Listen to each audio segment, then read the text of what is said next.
Darrell Sheets was known to millions as the gambler on Storage Wars, a larger-than-life personality who built a career on risk, instinct, and unforgettable finds. But nearly a decade before his death, Sheets had already spoken publicly about something far more personal: his struggle with depression. Now, following his death at 67 in April 2026, that earlier admission has become a key part of understanding the full timeline of his life, his career, and the challenges he faced beyond the camera. On April 22, 2026, authorities in Lake Havasu City, Arizona, confirmed that Sheets had died at his home. Police said the case involves a self-inflicted gunshot wound, and the investigation remains ongoing. In the hours that followed, tributes from colleagues, including fellow Storage Wars star Renee Nizoda, began to reshape the public conversation, not just about how Sheets died, but about who he was away from television. If you want more verified celebrity timelines and documentary-style updates, subscribe, like, and share to support Starline Daily. To understand why this moment is resonating, it helps to go back to the beginning of Darrell Sheets' public story.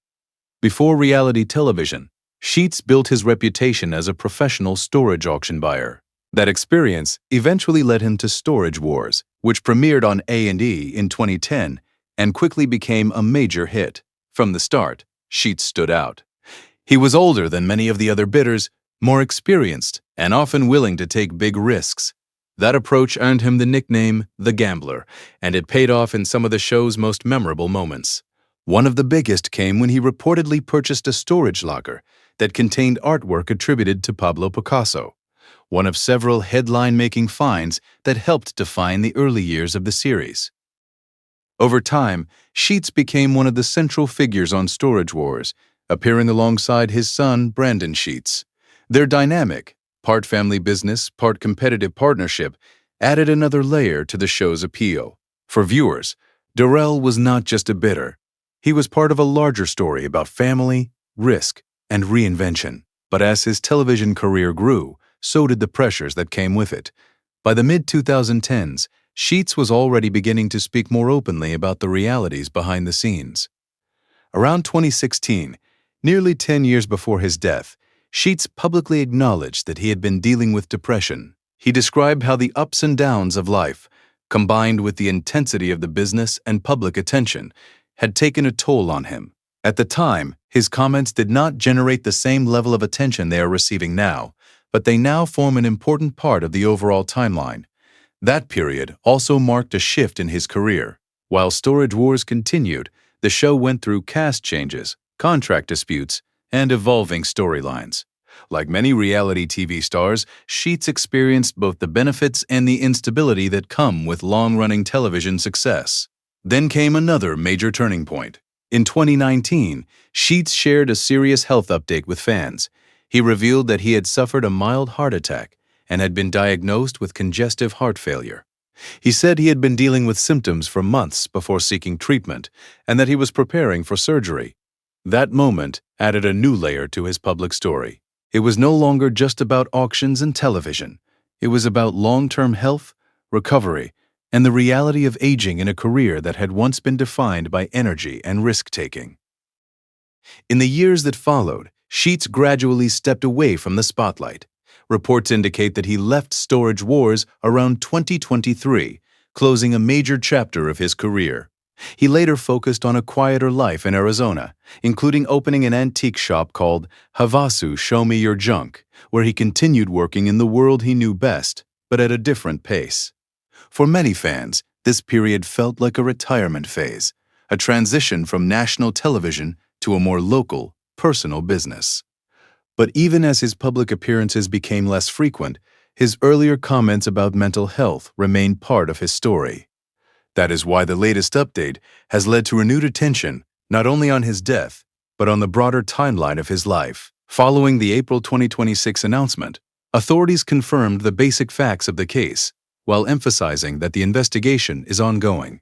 At the same time, public statements from those who knew him began to fill in the emotional context. Renee Nizoda, one of his longtime Storage Wars co-stars, said that their on-screen rivalry did not reflect their real relationship. He described Sheets as a friend and spoke about the pressures that can come with public life. He also raised concerns about cyberbullying, which authorities later confirmed is part of the broader investigation, though no direct connection has been publicly established. This combination of official confirmation and personal reflection has shaped how the story is being understood. It is not just about a single moment in April 2026. It is about a longer arc that includes early success, television fame, health struggles, and personal challenges that were, at times, only briefly visible to the public. Darrell Sheets' legacy on Storage Wars remains significant. The show helped define an era of reality television, and his role in it helped turn storage auctions into mainstream entertainment. His biggest finds, his competitive style, and his larger-than-life personality made him one of the most recognizable figures on the series.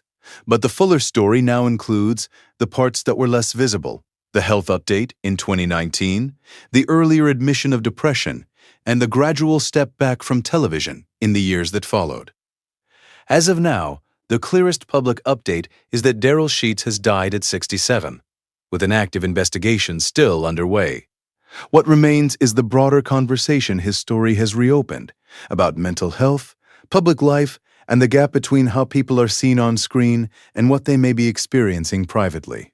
If you or someone you know is struggling, resources like the 988 Suicide and Crisis Lifeline are available in the United States. For now, the focus remains on his legacy, his family, and the impact he had on viewers who followed his journey from the very first season of Storage Wars.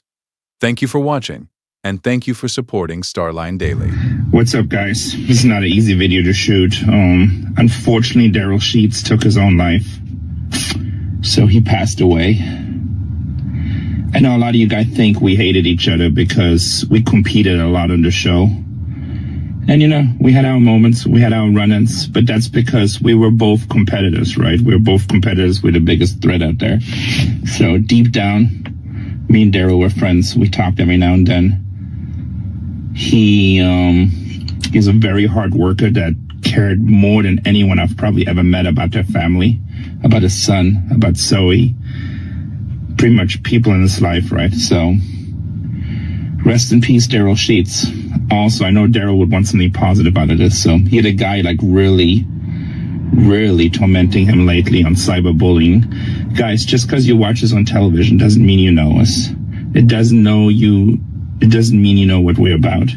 Also, it doesn't entitle you to bully somebody. That's not us, that's anybody, that's any athlete, that's anybody.